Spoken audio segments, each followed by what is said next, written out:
మేమిద్దరం ఈ కార్యక్రమానికి వచ్చామంటే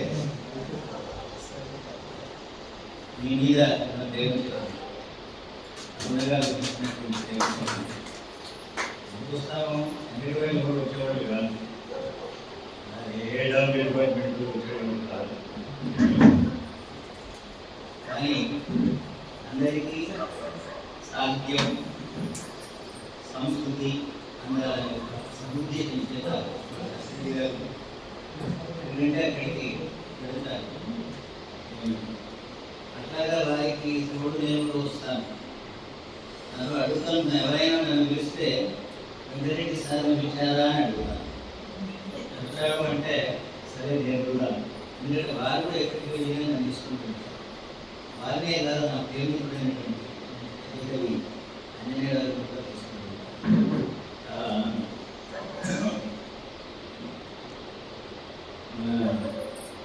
నాకు 10 ఏళ్ళ నుంచి పిలిచి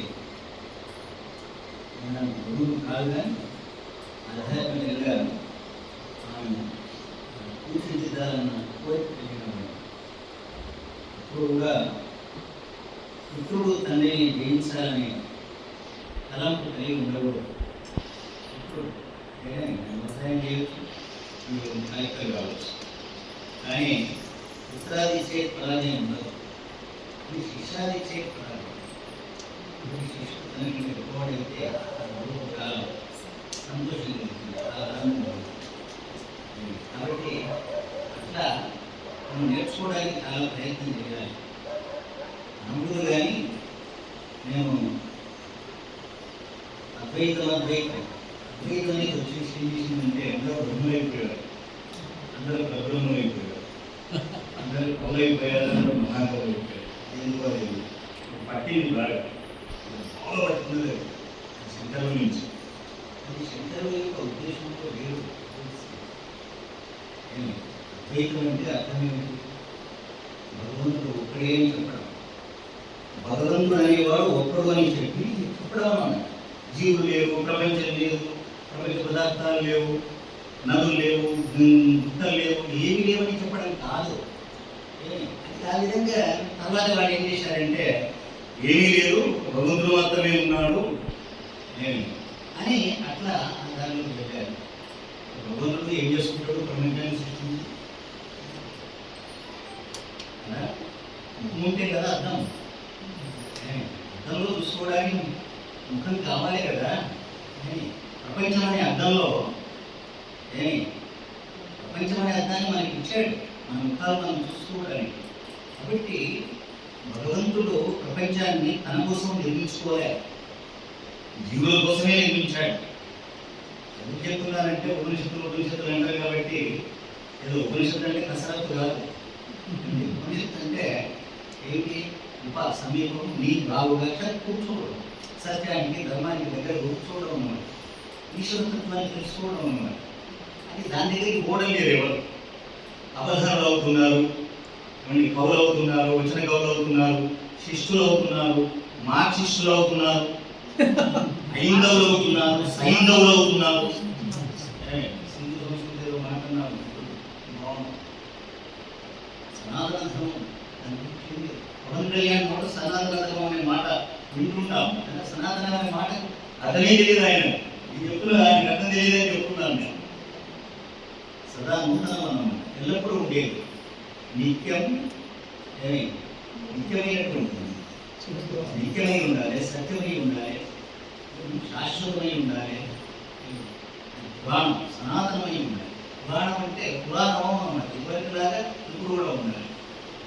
సూర్య చంద్రం సౌధాత యథాపూర్వం కల్పయ దివంచ ఉదయించ అంతరిక్షమతోస్వ.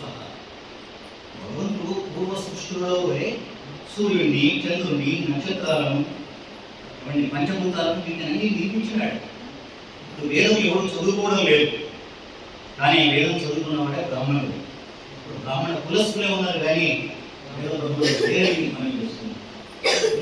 పోయింది వేదం, ఉపనిషత్తులు, దర్శనములు, ఈ 3 కథలు పోయినాయి. గీత కూడా పారాయణం చేస్తున్నారు, కానీ దాంట్లో ఉన్న అర్థం తెలియడం లేదు. ఎందుకంటున్నానంటే చెప్పాలి, పని నీవే ఫలితం నీవే అనేది. No no no.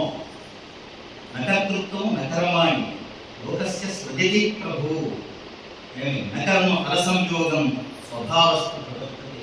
కృష్ణుడు భగవద్గీతలో చెప్పాడు, నీవు దేనికి కర్తవు కాదు.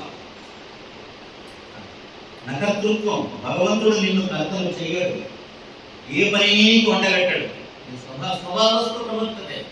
స్వభావం ఒకడు ఇంజనీర్ అయ్యాడు, లెక్చరర్ అయ్యాడు, ఒకడు కార్మికుడు అవుతాడు, ఒకడు ఏమండి కారు డ్రైవర్ అయితే ఇష్టం వచ్చిన అడుగుతాడు మనిషి. భగవంతుడు మనకు ఏ పని చెప్పడు, ఏ పనికి అతను కర్తను చేయడు, కానీ ఫలాన్ని మనం ఫలితాన్ని మనం అనుభవిస్తాం.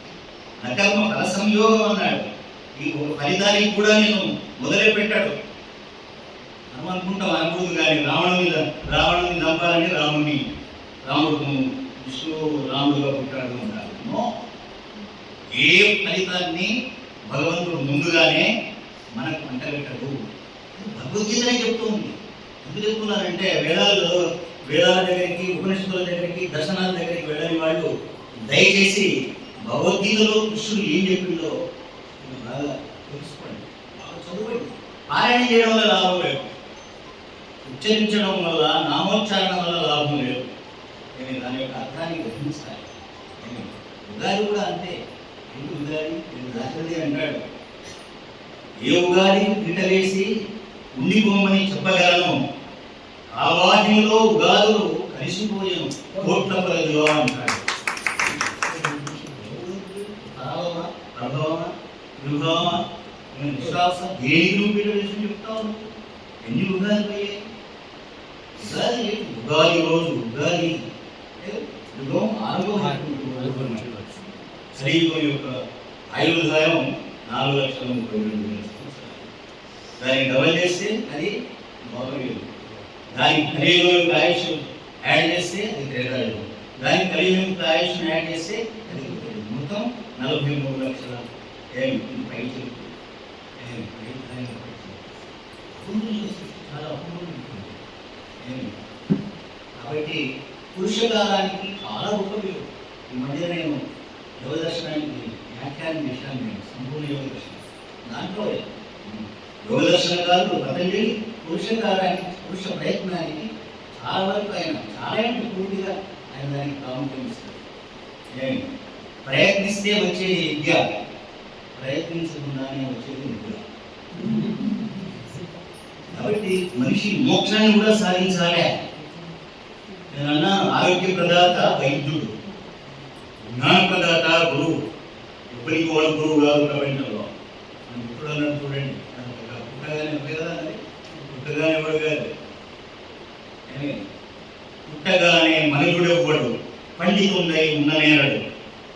మనం చెప్తాం విశ్వనాథ మొత్తం పుట్టుకతోనే. ఆవిడ కాదు, గురువు లేకపోతే ఏమీ కాదు, ఏమి రాదు. గురువులకు తెలియవు. గురువు లేకపోతే గురువేమిటో నలువేమిటో తెలియదు. ప్రపంచంలో ఎవడో పుట్టుకతో, ఎవడో ఏమి లేడు, మనిషే పుట్టుకతో. వాడు పుట్టుకతో పుట్టిన తర్వాతనే వాడు హిందూ అవుతాడు, ముస్లిం అవుతాడు, ఇంకోడు అవుతాడు, దళితుడు అవుతాడు, ఏమంటే ఇంజనీర్ అవుతాడు, డాక్టర్ అవుతాడు, ఏదైనా అవుతాడు. పుట్టిన తర్వాత పురుషకారానికి ప్రయత్నం చాలా ఉంది. మన ప్రయత్నం జీవుని యొక్క స్వాతంత్రం, జీవులో ఉన్న గొప్పతనం అన్నమాట. మనమే భగవంతుడు అయిపోయినామంటే ఈ తిక్కపాలు ఎందుకు చేస్తున్నాము, ఈ అజ్ఞానం ఎందుకుంటాం? ఆశ్రమంలో 100 మంది ఉంటే కొన్ని 90 మార్కులు వస్తే ఇంకోటి 9 వస్తుంది. భగవంతుడి స్వరూపం ఏంటి, ఎందుకు అలా వస్తుంది ఆలోచించండి. కాబట్టి మన ప్రయత్నం మీదనే మన యొక్క దేవుని విధానం అనేది ఆధారపడి. కాబట్టి పురుషకాలం చాలా గొప్పది అన్నమాట. సంసార వృక్షానికి ఫలం ఏంటి? మోక్షమే. వాణిజ్య మానవజనం చాలా గొప్పది అన్నమాట. అవధానాలను నేను మెచ్చుకుంటాను, నేను పౌరులను మెచ్చుకుంటాను, గురువు అంటున్నాను నేను. ఎందుకంటే నాకు దారి చూపించినటువంటి వాడు కనుక. దశరెడ్డి దారిలో నేను అని వ్యాసం రాశాను నేను. ఆయన చిన్నప్పటి నుంచి నాకు మార్గదర్శకుడు అన్నమాట. అలా అలా అలా వస్తూ ఏం చేశాను, ఆయనేమో చూసు ఆయన వెళుతూ ఉన్నాడు. నేను ఆయన వెంట ఆడుతూ వస్తున్నాను. ఆయన వెంటాడుతూ రావడం లేదు, వెంట ఆడుతూ వస్తున్నాను. తెలుసుకోవాలి. కాబట్టి జ్ఞానం అనేది అపారమైంది. భగవంతుడు పూర్వేషాం గురువు కార్యాన్ని అనవచ్చేదా. గురువులకు గురువు పరమేశ్వరుడే, గొప్ప అవధాని పరమేశ్వరుడే. ఆయన ఏ యుగంలోనైనా వేదాన్ని అదే విధంగా నిర్మిస్తాడు. ఒక అక్షరం అయ్యింది పోదు. ఋగ్వేదంలో 4,32,000 అక్షరాలు ఉన్నాయి. ఒక అక్షరం తీసేయడానికి లేదు, ఒక అక్షరం పెట్టడానికి లేదు. కాబట్టి ఇంకా ఉగాది ఒక రాష్ట్రం ఏమిటంటే భూమధ్య రేఖ మీదకి సూర్యుడు వచ్చినటువంటి రోజు భూమధ్య రేఖ మీద ఉంటాడు ఉగాది రోజు. ఆ రోజు విక్రమార్కుడు పట్టాభిషిక్తుడయ్యండి, శ్రీరాముడు పట్టాభిషిక్తుడయ్యండి. తర్వాత దయానందుడు ఆర్య సమాజాన్ని స్థాపించింది.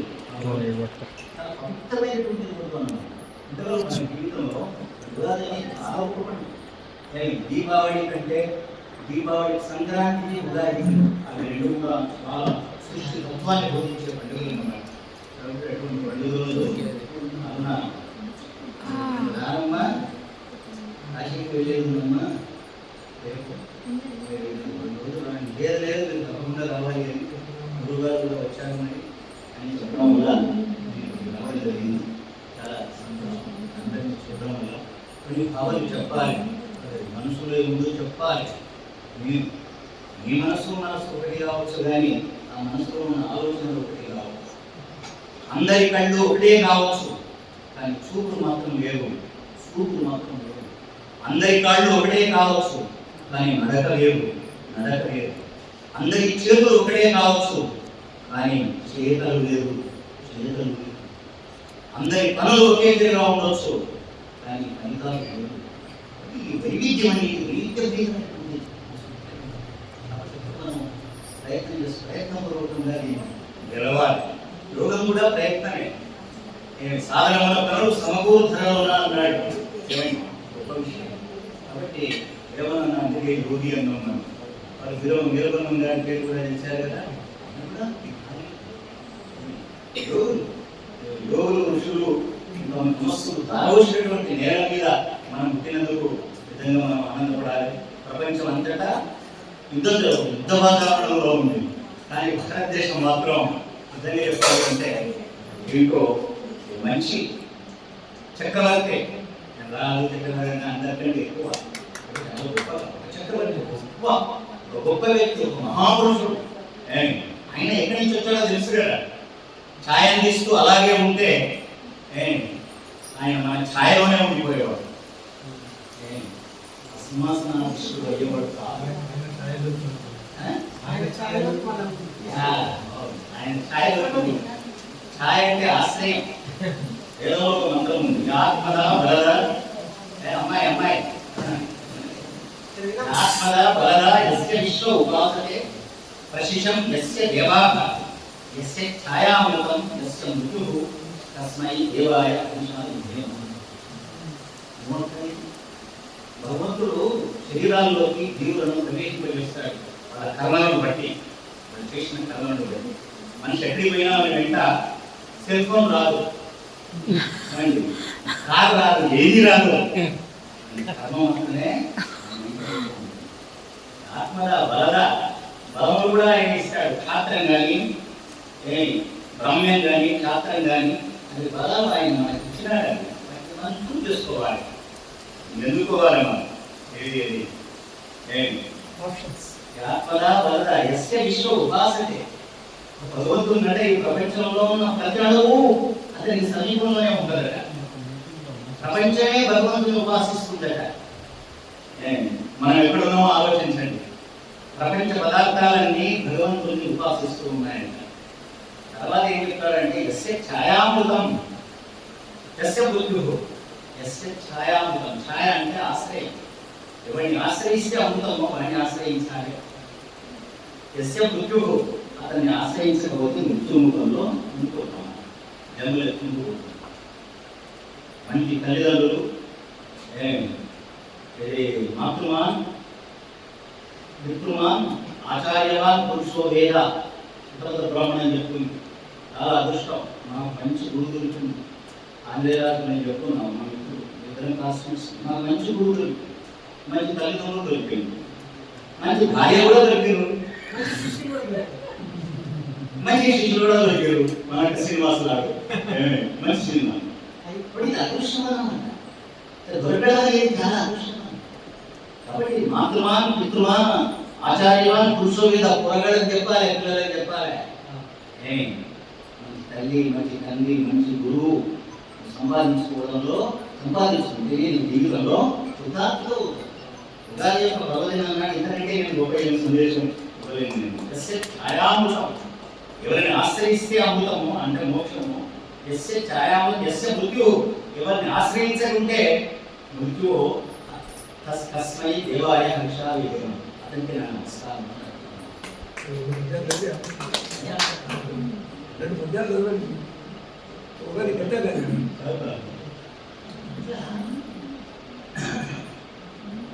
పరమేశ్వరుడు అందులో ఉన్నాడు.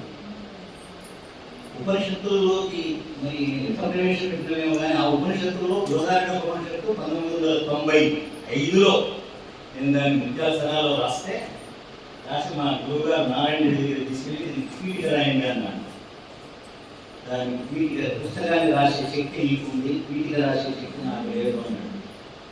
అదేంది మీరు లేకపోతే అలాంటి శక్తి గలవాడు ఉన్నాడు అన్నాడు.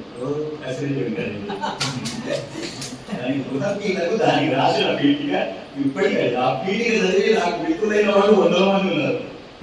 పుస్తకం చదివిన వాళ్ళు కాదు, ఆ పీఠిక చదివి నింగి అందున నిలిచి ఉంది నింగి కంటే భిన్నుడగుసును నింగిచే తెలియంగా దాడక నింగినేదే హమ్ముగాగా నింగి లోపల ఉండి ఎవరు సర్వమును శాసించుకుంటునో అది అంతర్యామి అమృతం నేను వెలుగుతున్న బ్రహ్మం వినాలి. ఇట్లా ఉన్నాడు చూడండి.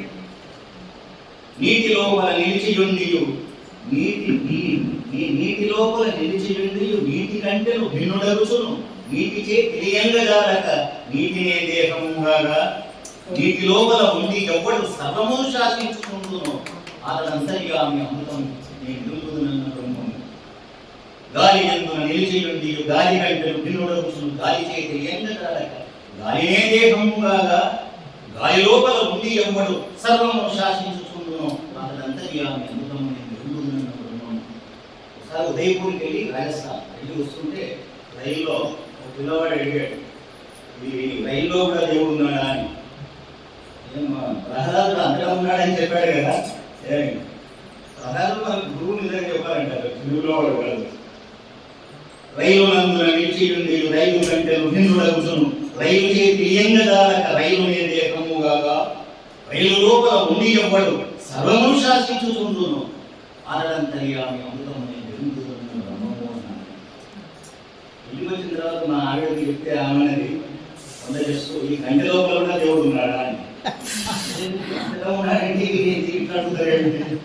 గంటె లోపల నిలిచియుండి గంటెలు భిన్నుడగుచును గంటెకి తెలియంగా దాడక గంటెనే దేహముగా గంటె లోపల ఉండి ఎప్పుడు సర్వమును శాసించుకుంటును సర్వమును పాలించుకుంటును సర్వమును పోషించుకుంటును అతడంతర్యామి అద్భుతం.